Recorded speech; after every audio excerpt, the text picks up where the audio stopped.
La ira, esa chispa que en un instante puede incendiar nuestra paz y convertirnos en prisioneros de nuestras propias emociones. Una emoción que ciega, destruye relaciones y nos roba la claridad mental.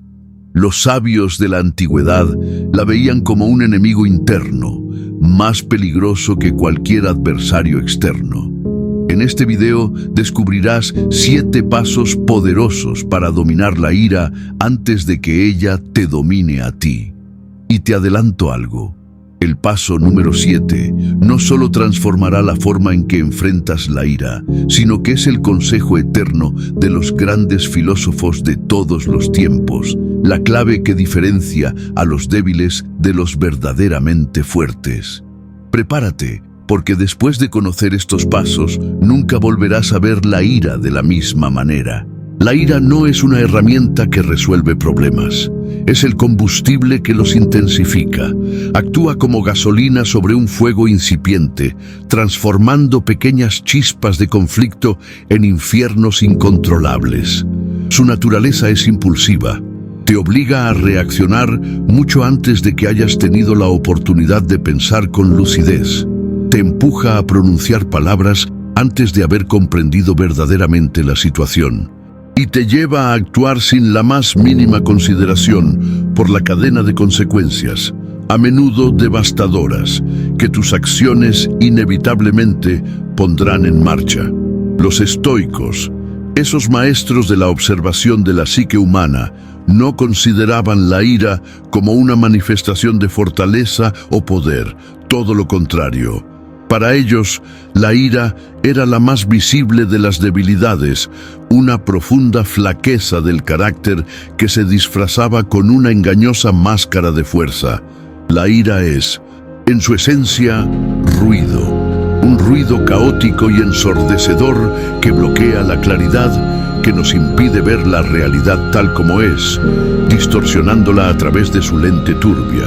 En un mundo como el nuestro, un mundo saturado de provocaciones deliberadas y frustraciones constantes, la capacidad de mantener la calma interior es más que una simple habilidad, es una cualidad excepcionalmente rara y es también inmensamente poderosa.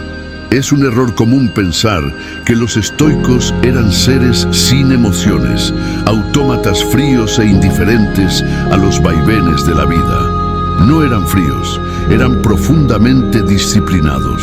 Sostenían la creencia fundamental de que la ira, cuando se le permite vagar sin control, sin las riendas de la razón, actúa como un veneno que corrompe nuestra capacidad de pensar lógicamente.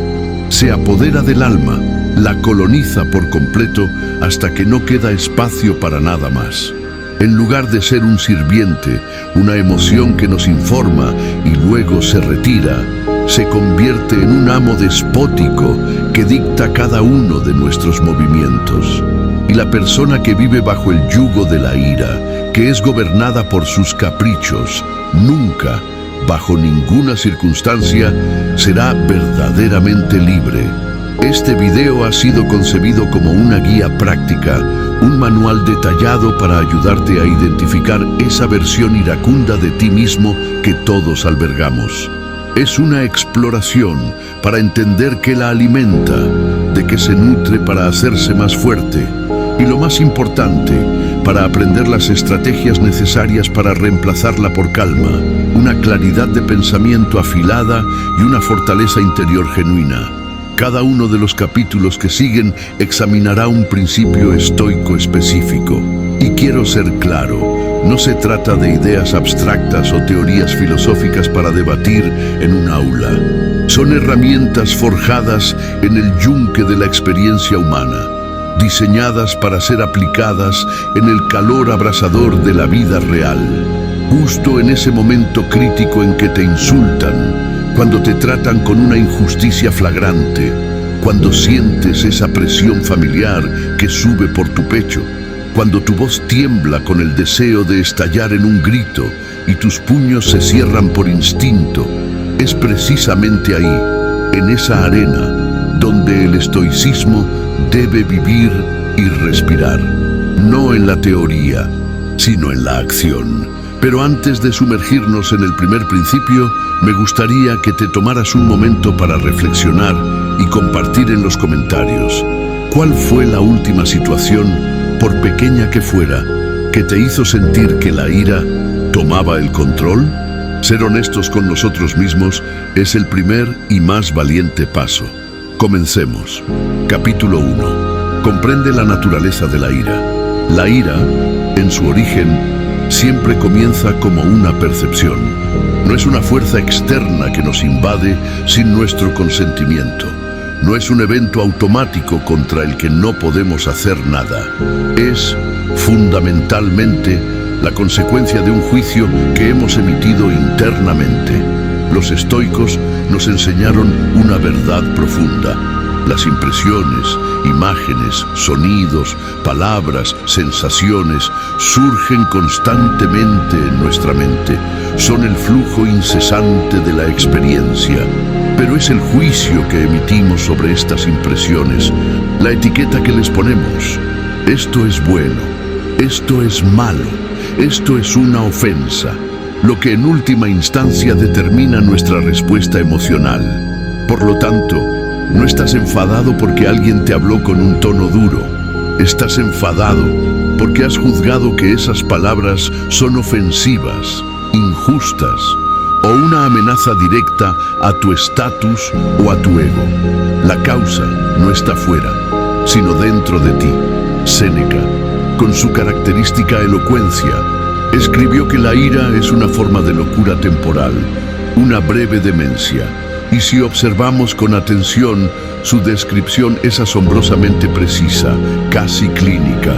Los ojos se hinchan, se enrojecen, la mirada se vuelve fiera, la voz pierde su modulación normal, se eleva, se vuelve áspera y cortante, la respiración se acorta, se vuelve superficial y agitada, privando al cerebro del oxígeno necesario para pensar con claridad.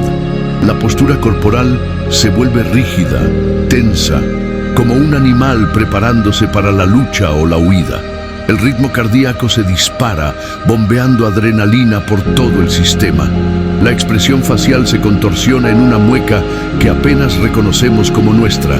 El cuerpo, en su totalidad, se convierte en un reflejo físico del caos que está teniendo lugar en el interior de la mente. En ese preciso instante, la razón, nuestra facultad más humana, se bate en retirada, huye del campo de batalla.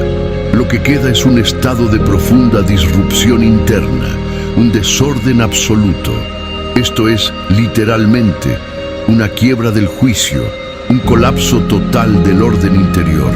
La persona que es consumida y arrastrada por la ira ya no es un agente libre guiado por la claridad o la elección consciente.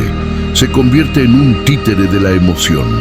Las decisiones que se toman en esta condición carecen de toda precisión, visión y sabiduría. Las palabras que se escupen durante este estado, a menudo sin pensar, llevan consigo consecuencias no deseadas que pueden resonar durante meses, años o incluso toda una vida, envenenando relaciones y cerrando puertas. El daño causado, casi invariablemente, es desproporcionadamente mayor que la situación original que lo desencadenó. Un comentario desafortunado puede terminar en una relación rota para siempre. Séneca enfatizaba que esta explosión emocional no es, bajo ningún concepto, una demostración de fuerza, sino una pérdida visible y lamentable de compostura y autocontrol.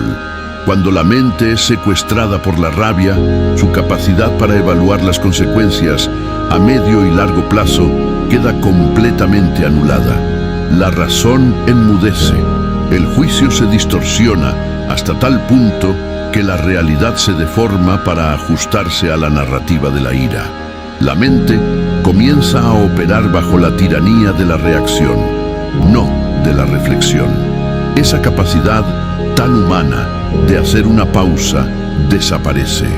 La persona pierde la conciencia de que existen otras opciones, otras interpretaciones, otros caminos posibles. Olvidan por completo la perspectiva general, el panorama completo de la situación, y actúan confinados dentro de un túnel estrecho y oscuro de pura emoción.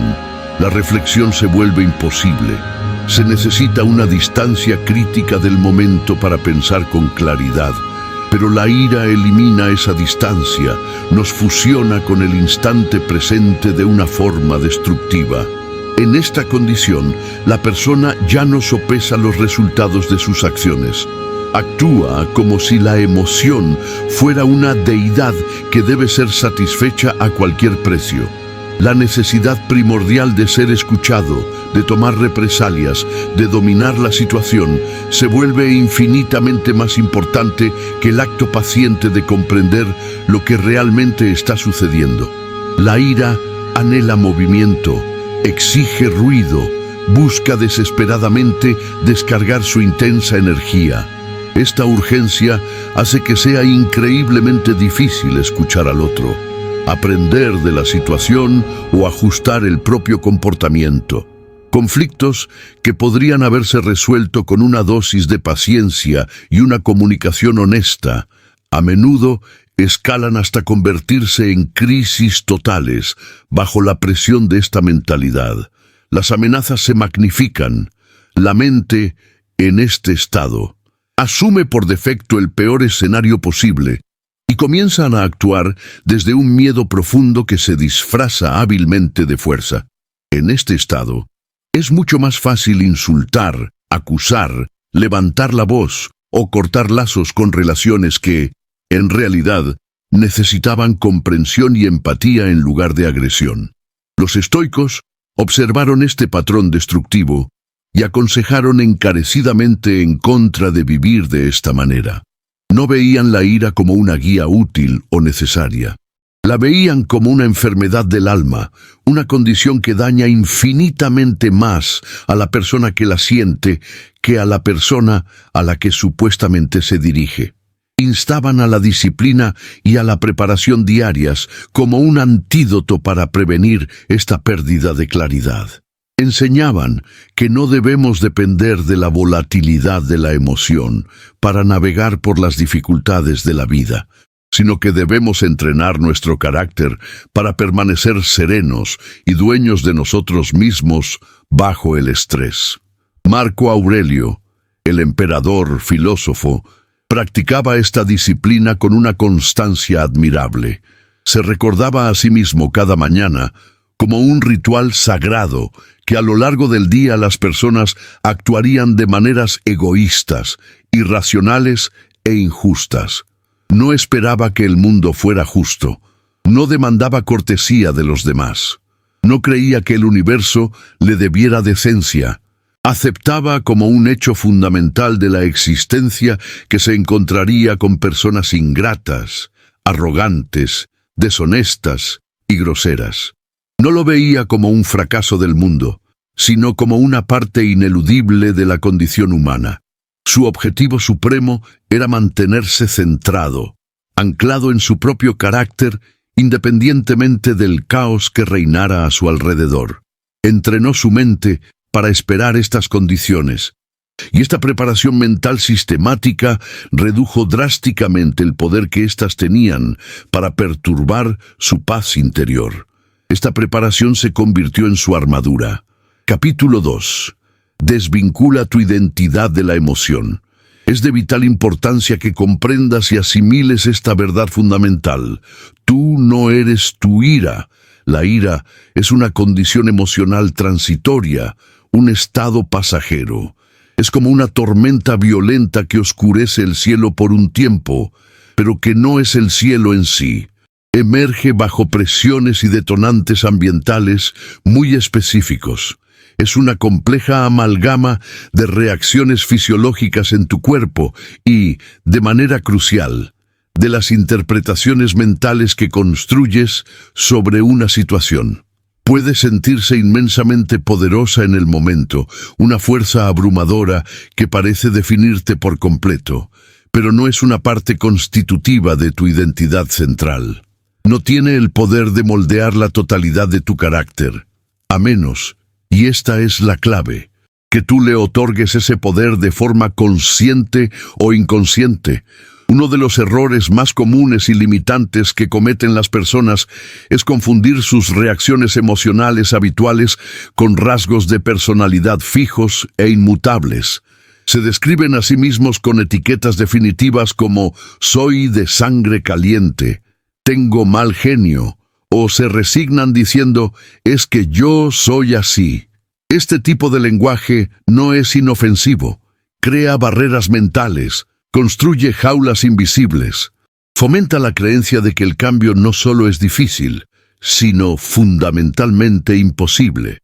Cuando te etiquetas a ti mismo basándote en la ira, cuando fusionas tu yo con la emoción, no haces más que reforzar los patrones de comportamiento que sabotean tu desarrollo y crecimiento a largo plazo. Te condenas a ti mismo a repetir el mismo guión una y otra vez. Los estoicos, con su profundo entendimiento de la psicología humana, rechazaban categóricamente esta visión estática y fija del temperamento. No creían que las personas estuvieran permanentemente atadas por sus tendencias emocionales innatas o aprendidas.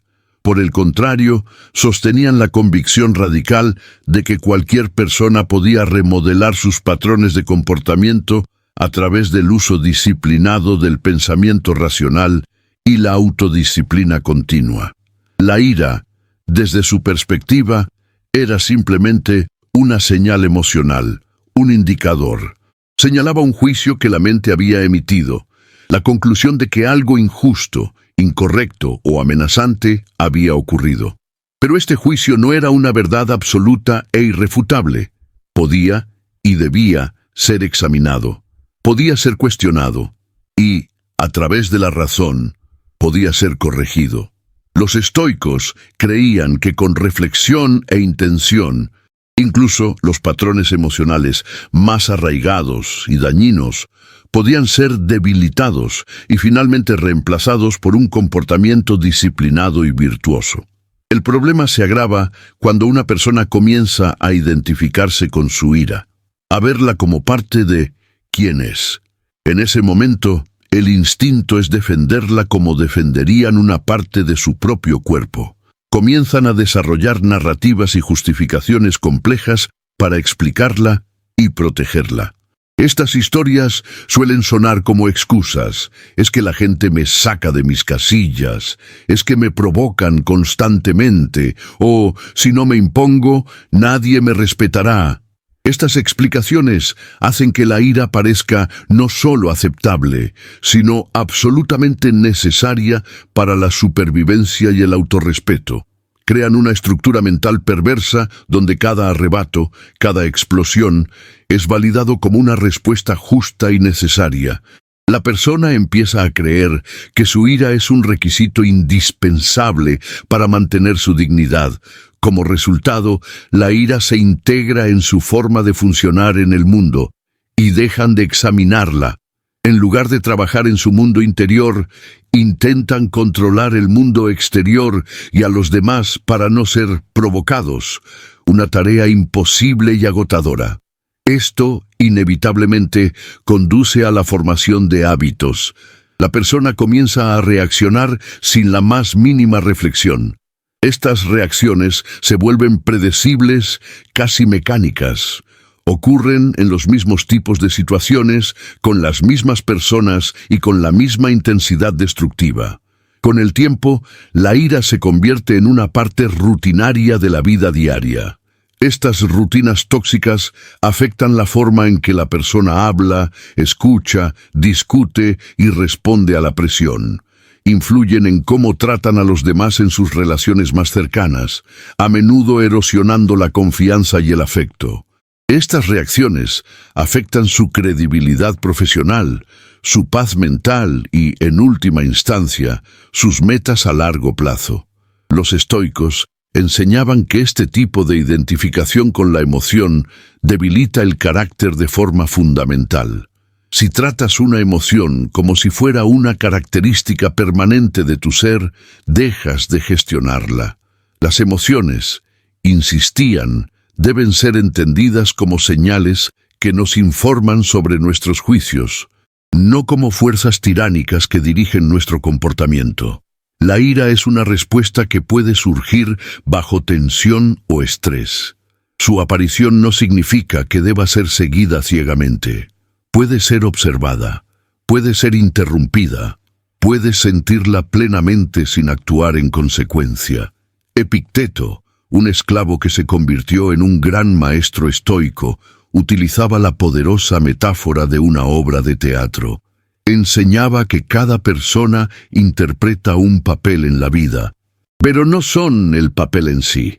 El actor no es el personaje. Tú puedes experimentar ira en un momento de conflicto, pero eso es parte de la escena, parte de la situación, no parte de tu esencia como actor. Puedes sentir una frustración intensa durante una discusión, pero tu responsabilidad como ser racional es actuar bien, tu papel, es decir, responder con virtud, no convertirte en el sentimiento de frustración.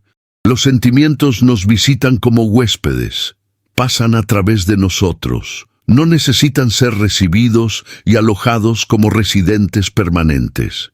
Puedes permitir que la emoción aparezca en el escenario de tu mente sin darle tu voz, sin entregarle tus acciones y ciertamente sin cederle tu autoridad para tomar decisiones.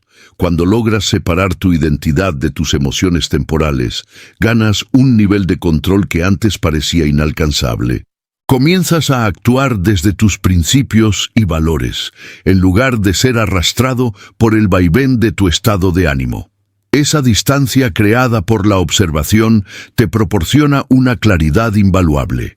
Te permite tomar decisiones que son consistentes con la clase de persona que aspiras a ser, no con la emoción que te domina en un instante.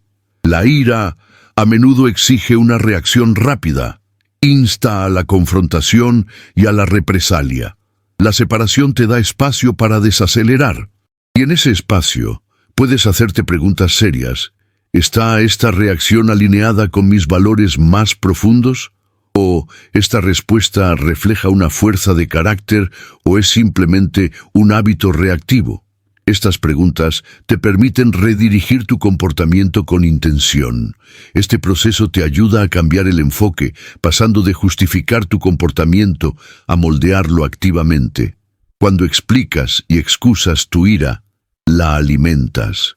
Cuando actúas de acuerdo con lo que valoras, comienzas a disolverla. La versión iracunda de ti mismo pierde poder cuando deja de ser protegida por tu ego. Comienza a perder fuerza cuando deja de ser justificada con narrativas autocomplacientes y empieza a desaparecer por completo cuando dejas de llamarla parte de lo que soy. Capítulo 3. Construye el hábito de la pausa. La diferencia fundamental, la línea divisoria entre una reacción animal e instintiva y una respuesta humana y consciente, es la pausa. Esa pausa, por breve que sea, es un santuario para la razón. Es el punto de decisión donde se juega todo. Es ese corto, pero infinitamente valioso, espacio temporal que se abre entre el primer impulso emocional que nos sacude y la acción que finalmente ejecutamos. Dentro de ese sagrado espacio, y solo dentro de él, es donde recuperas el control de ti mismo. La ira, para sobrevivir y prosperar, depende de manera crítica de la velocidad. Extrae su poder de un falso sentido de urgencia. Su estrategia es siempre la misma, moverse más rápido que el pensamiento reflexivo. Actúa como un depredador que embosca a su presa, buscando eludir tu juicio superior para reemplazarlo con el instinto más primitivo y visceral. Utiliza las herramientas del cuerpo para sus propios fines. La tensión inmediata en los músculos, la elevación del tono de voz, el cierre de los puños, el estrechamiento del enfoque visual. Todo para empujarte a la acción antes de que hayas tenido un solo instante para elegir tu dirección de forma deliberada.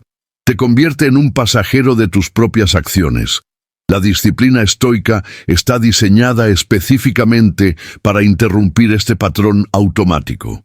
Su función es ralentizar la respuesta refleja e insertar una intención consciente donde normalmente solo habría un acto reflejo. Los estoicos eran maestros en entrenar sus mentes para adelantarse a sus propias reacciones. Uno de sus métodos más poderosos era la praemeditatio malorum, que se traduce como la premeditación de los males. Esto no es un ejercicio de pesimismo, sino una simulación mental increíblemente práctica. Se imaginaban a sí mismos con el mayor detalle posible, en situaciones de insulto, traición, provocación e injusticia. Este ejercicio mental les servía como un campo de entrenamiento para ensayar respuestas calmadas y racionales por adelantado. De este modo, cuando esas situaciones inevitablemente ocurrían en la vida real, ya no eran una sorpresa impactante. Ya estaban listos. Habían practicado la quietud y la claridad mental mucho antes de que llegara la verdadera prueba. La lección es clara. No esperas a que la emoción te abrume para decidir cómo actuar. La esperas, la anticipas y la recibes con una respuesta ya entrenada. Por lo tanto, la próxima vez que alguien te hable con hostilidad, haz una pausa. Cuando te sientas ignorado, menospreciado o tratado injustamente, haz una pausa. Cuando te interrumpan, te corten el paso en el tráfico o te desafíen de manera desleal, haz una pausa. En la quietud de esa pausa, hazte la pregunta fundamental. ¿Qué es lo que más importa en este preciso momento? ¿Es mi ego herido, que clama por ser defendido? ¿O es mi compostura, mi paz interior? ¿Es mi impulso ciego de devolver el golpe? ¿O es mi propósito a largo plazo, que requiere de mí una mente clara? Esta simple pregunta tiene el poder de resetear la mente. Activa la corteza prefrontal, el centro de la razón, antes de que la amígdala, el centro emocional, tome el control total del sistema. Esa pausa no requiere un silencio prolongado y torpe. A veces, incluso el tiempo que se tarda en tomar una sola respiración profunda y consciente es suficiente para proporcionar el espacio necesario para redirigir tu comportamiento. Esa respiración no es un acto vacío, es una señal deliberada, un ancla que te devuelve a tu centro de disciplina. Trae tus principios y valores de vuelta al primer plano. Te recuerda la verdad esencial de que no estás obligado a actuar sobre cada emoción que sientes. Puedes permitir que la emoción pase a través de ti, como una nube en el cielo, mientras mantienes tu juicio firme e intacto. No necesitas estar de acuerdo con la situación o aceptarla, solo necesitas elegir tu respuesta sabiamente. Este hábito, como cualquier otro, se fortalece exponencialmente con la repetición. Cuanto más frecuentemente practiques el arte de la pausa, más fácil y automático se volverá el acceso a ese espacio entre la emoción y la acción. Tu sistema nervioso comenzará a asociar los momentos de ira creciente no con una explosión, sino con una señal interna para desacelerar. Tu proceso mental se entrenará para interrumpir el impulso automático de responder. Empezarás a notar el cambio en tu cuerpo, la tensión en la mandíbula, el calor en el rostro, antes de que la reacción se apodere de ti por completo. Sientes la tensión, pero mantienes tu posición. Sientes el impulso, pero le permites pasar sin aferrarte a él. Te impides a ti mismo caer en los viejos patrones que ya no te sirven. Cada pausa exitosa fortalece la vía neuronal asociada con el autocontrol. El patrón se vuelve familiar. La mente, que busca la eficiencia y los resultados positivos, comienza a preferirlo porque conduce a desenlaces mucho más favorables. Hablas con más cuidado. Cometes menos errores de los que luego te arrepientes. Permaneces estable cuando los demás son inestables. Con la práctica suficiente, Ese espacio de quietud se convierte en tu estado por defecto. El momento de silencio se vuelve una parte normal e integrada de tu proceso de toma de decisiones. Ya no te precipitas a las respuestas, las retrasas lo suficiente para examinar tus opciones. Y ese breve retraso construye tu poder interior. Capítulo 4. Practica la austeridad emocional. Es crucial entender el concepto de austeridad en su contexto correcto.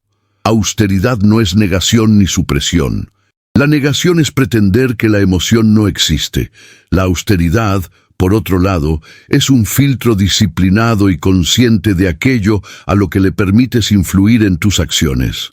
La austeridad emocional, por tanto, significa reconocer plenamente tus emociones, verlas, sentirlas, aceptarlas, sin permitir que todas y cada una de ellas gobiernen tu comportamiento. Es como ser el sabio guardián de una puerta. Observas a todos los que llegan, las emociones, pero solo permites la entrada al salón del trono, tus acciones, a aquellos que sirven a un propósito superior. Implica ejercer un control meticuloso y cuidadoso sobre lo que expresas, cómo lo expresas y, de manera fundamental, cuándo eliges responder. Los estoicos no enseñaban a sus discípulos a suprimir la emoción hasta convertirse en desiertos emocionales. Les enseñaban a gestionarla con una intención clara y un propósito definido. Su objetivo no era el desapego frío de la vida, sino la maestría dentro de la propia vida, con toda su intensidad. Creían firmemente en estar presentes, comprometidos y vivos, pero al mismo tiempo en ser deliberadamente selectivos sobre qué emociones merecían el honor de dar forma al pensamiento, al habla y a las decisiones. Este tipo de disciplina requiere una vigilancia constante, una autoobservación ininterrumpida. Te exige hacer una pausa antes de entregarte ciegamente al torrente de una emoción. Te pide que observes con curiosidad y sin juicio lo que está surgiendo dentro de ti y que luego decidas, como un soberano de tu propio reino interior, si esa emoción es digna de una expresión externa. La ira es una de esas emociones que, por su naturaleza explosiva, a menudo se salta este filtro. Insta a una liberación rápida e indiscriminada. Exige validación externa. Insiste en que los demás deben no solo escucharla, sino también sentir su impacto. Así es precisamente como la ira se propaga, como un virus. Entra en tu lenguaje, tiñendo tus palabras de hostilidad. Se convierte en una parte central de tu diálogo interno, narrando tu vida a través de la lente del resentimiento y la resistencia. La mente, entonces, comienza a crear historias que refuerzan esta narrativa. Estas narrativas a menudo incluyen afirmaciones categóricas y victimistas como «siempre me faltan el respeto», «la gente nunca cambia» o «si no me defiendo, me aplastarán». Estos no son pensamientos aislados y espontáneos. Son guiones que han sido practicados hasta la saciedad. Cada repetición es como trazar una y otra vez un surco en la tierra. Con cada pasada, el surco se hace más profundo, haciendo que sea casi inevitable volver a caer en él. Cuanto más a menudo se cuentan estas historias, más familiares y creíbles se vuelven, hasta que se confunden con la propia realidad. Comienzan a moldear cómo entras en cada situación. Caminas hacia una reunión ya preparado para el conflicto. Esperas la tensión, llevas contigo la suposición de que, en algún momento, la ira será no solo una opción, sino un requisito. Los estoicos se entrenaban para cortar estas historias de raíz, para interrumpir el ciclo antes de que ganara un impulso imparable. Marco Aurelio, en sus meditaciones, se recordaba a sí mismo constantemente que debía dejar de quejarse de los eventos que no podían ser cambiados. Era un ejercicio de reorientación de la atención. Creía que la energía mental, un recurso finito y precioso, debía ser redirigida desde la indignación improductiva hacia lo que se podía hacer, hacia la siguiente acción correcta, oikeia praxis, y hacia el tipo de carácter que se debía mostrar ante la adversidad. Limitaba conscientemente la cantidad de espacio mental que una emoción negativa podía ocupar. Este es el verdadero fundamento de la austeridad emocional. Dirigir la energía hacia la claridad y la acción constructiva, y lejos de la queja y el lamento. Esto no significa que sientas menos. Significa que otorgas menos poder a los sentimientos que no están alineados con tu propósito y tus valores. El objetivo no es el silencio por el silencio, sino la claridad que el silencio deliberado puede traer. Cuando practicas la austeridad emocional, tu habla se vuelve más intencionada. Tus movimientos se vuelven más precisos. Ya no estás filtrándose energía a través de reacciones innecesarias y desgastantes. Respondes cuando algo verdaderamente requiere una respuesta. Ignoras aquello que está diseñado únicamente para provocar sin un propósito constructivo. La versión iracunda de ti se resiste ferozmente a esta disciplina. Busca validación externa. Quiere desesperadamente que otros estén de acuerdo con tu frustración. Se alimenta de volver a contar la ofensa una y otra vez. Quiere una audiencia que confirme su historia de agravio. Esto crea un ciclo vicioso donde la ira es repetida y reforzada en lugar de ser procesada y resuelta. Cuanto más se comparte de esta manera, más se arraiga y se convierte en una parte de tu identidad percibida. Es por esto que la contención importa tanto. La contención no significa evasión, significa elegir actuar solo cuando la acción apoya tus valores fundamentales. Hablar menos cuando estás enojado es una de las formas más elevadas de autocontrol. Moverte más despacio es una forma estratégica de prevenir la escalada. Cuando tus emociones están altas, la precisión importa más que nunca. Ralentizar tu ritmo le da a tu pensamiento racional la oportunidad de alcanzar a tus impulsos. Permite que tus principios lideren en lugar de tus instintos. Capítulo 5. Entiende la raíz de la ofensa. La ofensa no es un objeto que se te entrega, es una elección que tú haces. Es una de las enseñanzas más liberadoras y, a la vez, más desafiantes del estoicismo. La emoción de sentirte ofendido no surge directamente del evento externo, sino de la interpretación que tú fabricas sobre ese evento. Un insulto, por ejemplo, solo se vuelve efectivo, solo adquiere su veneno, en el momento en que tú lo aceptas como algo personal, como una verdad sobre ti. Una provocación solo logra perturbar tu paz interior si tú le permites entrar en tu sagrado espacio de juicio interno. Los estoicos enseñaban que nada ni nadie externo tiene autoridad sobre tu mente, a menos que tú, como soberano de ese reino, le concedas ese acceso. Tu estado emocional, por lo tanto, no está a merced del mundo. Está moldeado por la manera en que eliges evaluar lo que sucede a tu alrededor. No son los eventos los que te perturban, sino tus opiniones y juicios sobre esos eventos. Este principio es la piedra angular de la libertad personal, la versión iracunda de ti mismo, esa que estamos tratando de desmantelar. Depende fundamentalmente de sentirse ofendida para sobrevivir. Es su principal fuente de alimento. Busca activamente, casi como un detective, pruebas de que los demás son irrespetuosos, desconsiderados o malintencionados. Escanea cada interacción social, cada correo electrónico, cada mirada, en busca de señales de rechazo, menosprecio o insulto. Este es el mecanismo a través del cual mantiene su justificación para existir. La ira se siente válida, se siente justa, cuando es una reacción a algo que parece a todas luces injusto. Cuando una persona se siente tratada con falta de respeto, utiliza ese sentimiento como un salvoconducto para legitimar palabras hirientes, un tono de voz elevado o un silencio castigador. La ira se convierte, en su mente, en una respuesta proporcionada a una herida percibida. Y esta percepción, repetida una y otra vez, se solidifica en un patrón.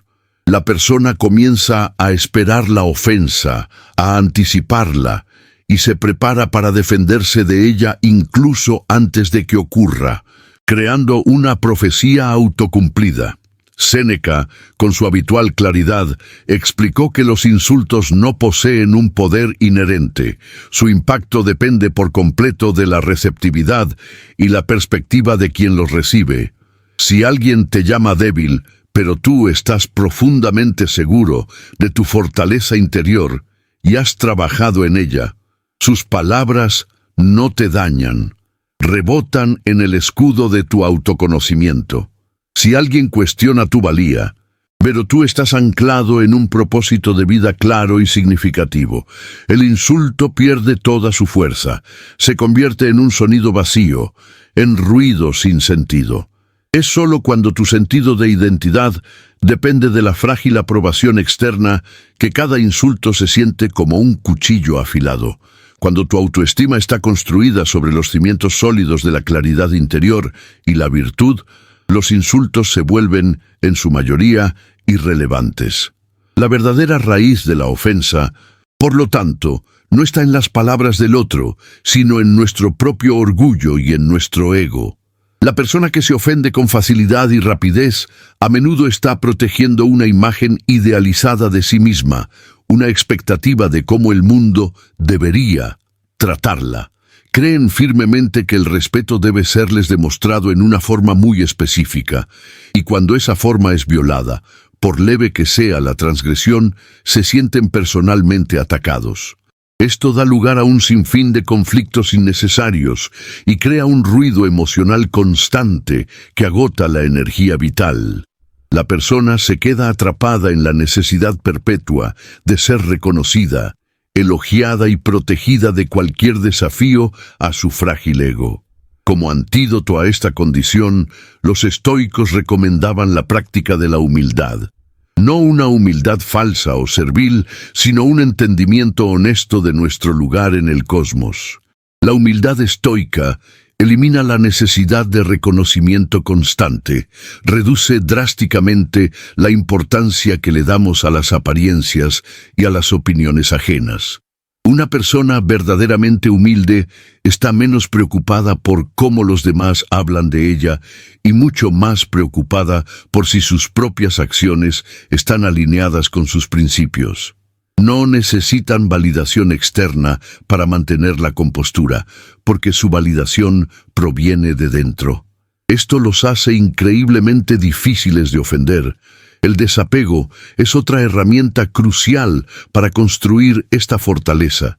El desapego no es indiferencia ni apatía, es la habilidad de mantener un espacio emocional consciente entre lo que sucede en el exterior y cómo reaccionas en tu interior. Es una clara conciencia de los hechos sin ser secuestrado emocionalmente por ellos. Sigues viendo lo que se dijo, sigues reconociendo el tono hostil, pero haces una pausa antes de interpretarlo como un ataque personal. No dejas que tu primera emoción controle tus acciones. Este espacio te da libertad, te permite permanecer en calma frente al insulto, te permite cuestionar tu primera reacción con preguntas poderosas como ¿esto es realmente sobre mí o sobre los problemas de la otra persona? ¿Merece esto realmente una respuesta y mi energía? ¿O qué creencia interna está haciendo que esto se sienta tan personal? Estas preguntas cambian tu atención, reducen la reactividad, le dan a tu mente racional el tiempo que necesita para operar eficazmente. Para desmantelar la versión iracunda de ti mismo, debes aprender a cuestionar tu propia sensibilidad a la ofensa. Presta una atención minuciosa a los momentos en que te sientes menospreciado. Examina sin piedad los pensamientos que se esconden detrás de esos sentimientos. Estás asumiendo la peor intención posible. Estás atribuyendo demasiado peso a un solo comentario. Estás repasando mentalmente conversaciones que ya no importan. Este tipo de autoexamen ayuda a debilitar el agarre emocional. No necesitas silenciar tus sentimientos, necesitas dirigirlos con sabiduría. Capítulo 6. Redefine el poder como autocontrol. El verdadero poder, el único poder duradero y que nadie puede arrebatarte, es el control sobre ti mismo.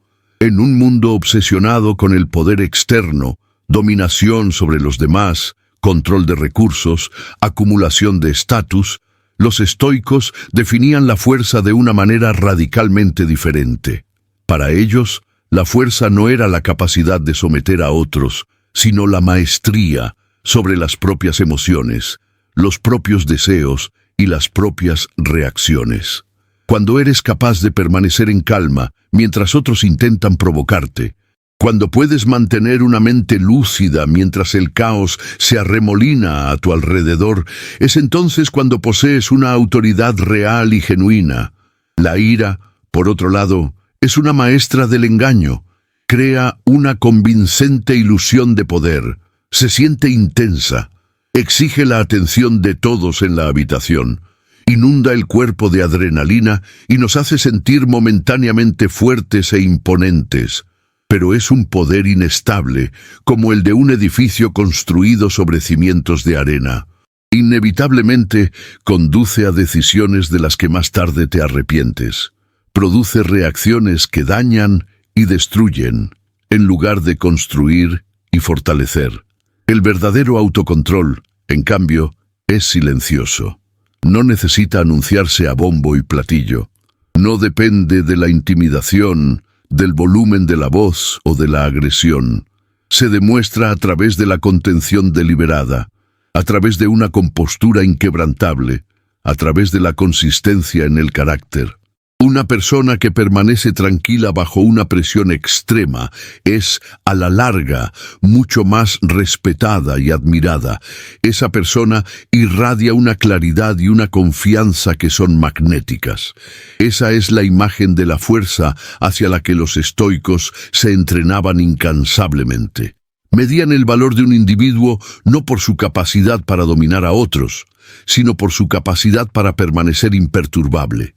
Para redefinir el poder en tu propia vida, debes cambiar radicalmente tu objetivo. Debes recalibrar tu brújula interna. Comienza por cambiar la pregunta que te haces en momentos de conflicto. Reemplaza el deseo ardiente de ganar la discusión por el deseo superior de mantener mi claridad mental. Cambia el enfoque de obtener ventaja sobre los demás a construir estabilidad dentro de mí mismo.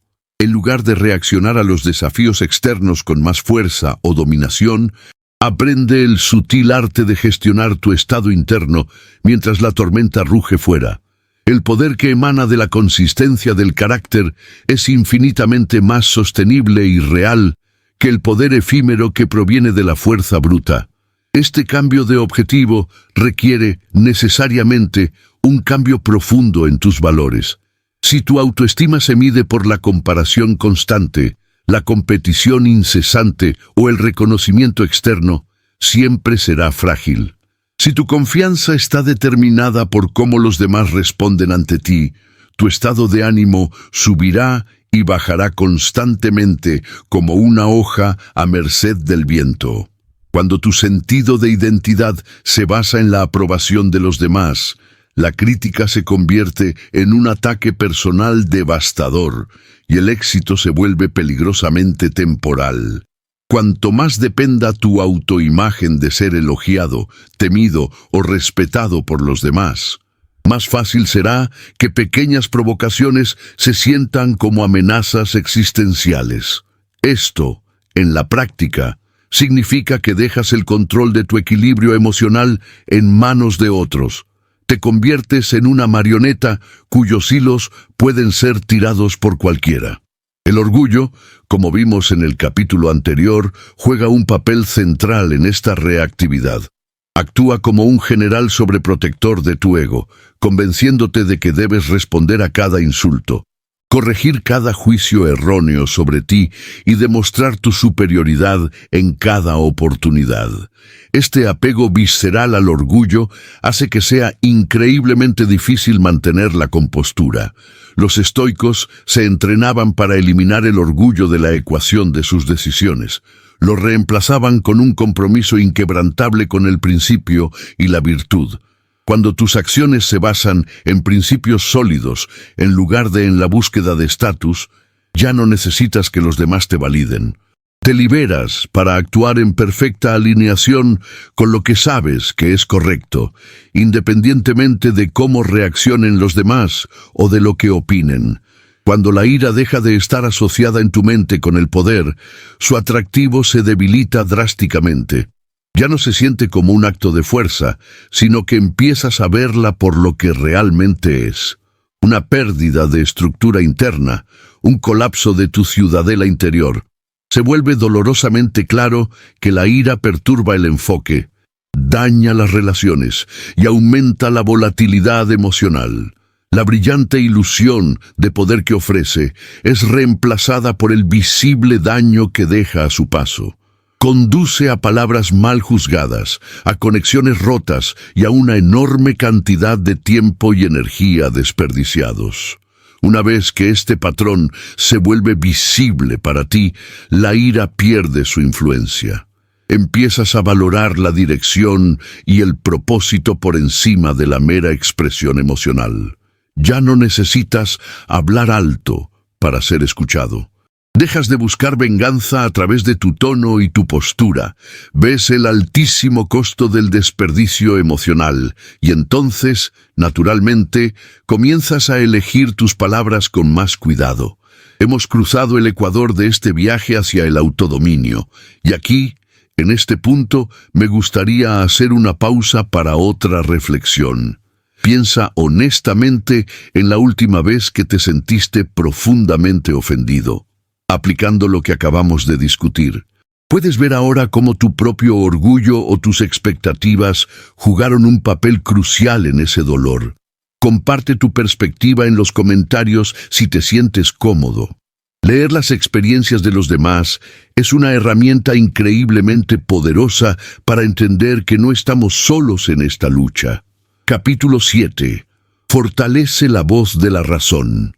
Los estoicos sostenían una creencia fundamental que era el pilar de toda su filosofía. La razón, logos, es lo que nos define como seres humanos, lo que nos separa del resto del reino animal.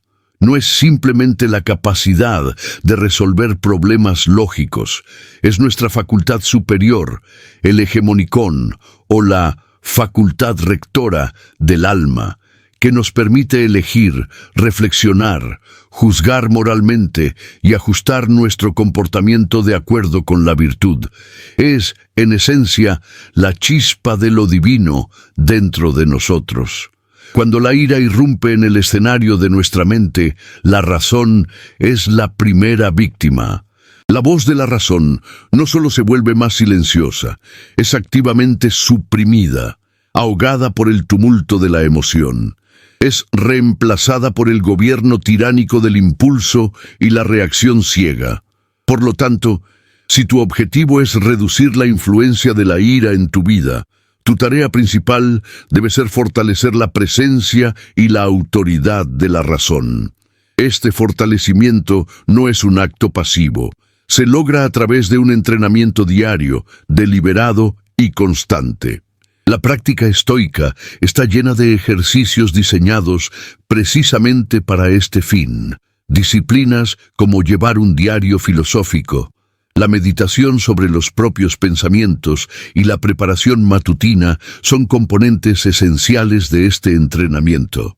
Cada uno de estos hábitos ayuda a desarrollar y a afilar la claridad mental. Cuando escribes en tu diario sobre las situaciones que te provocan, no solo las listas, sino que las analizas. Comienzas a comprenderlas a un nivel más profundo. Cuando revisas tu día por la noche y examinas honestamente los momentos en que perdiste la compostura, aprendes de tus errores.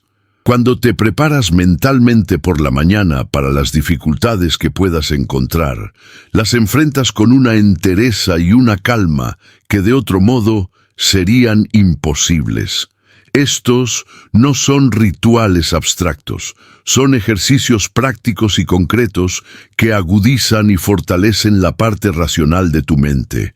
De la misma manera que el ejercicio físico fortalece un músculo, incluso en medio de un conflicto acalorado, la razón todavía tiene la capacidad de hablar. Incluso bajo una presión emocional extrema, la mente racional no es completamente aniquilada. Se vuelve silenciosa, un susurro apenas perceptible, pero no desaparece por completo.